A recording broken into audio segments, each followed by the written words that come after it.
अखण्डबिल्वपत्रेण पूजिते नन्दिकेश्वरे शुध्यन्ति सर्वपापेभ्यो ह्येकबिल्वं शिवार्पणम्।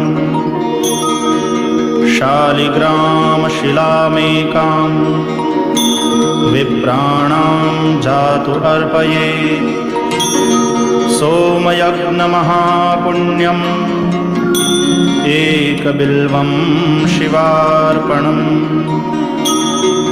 दन्तिकोटिसहस्राणि वाजपेयशतानि च कोटिकन्यामहादानम् एकबिल्वं शिवार्पणम्।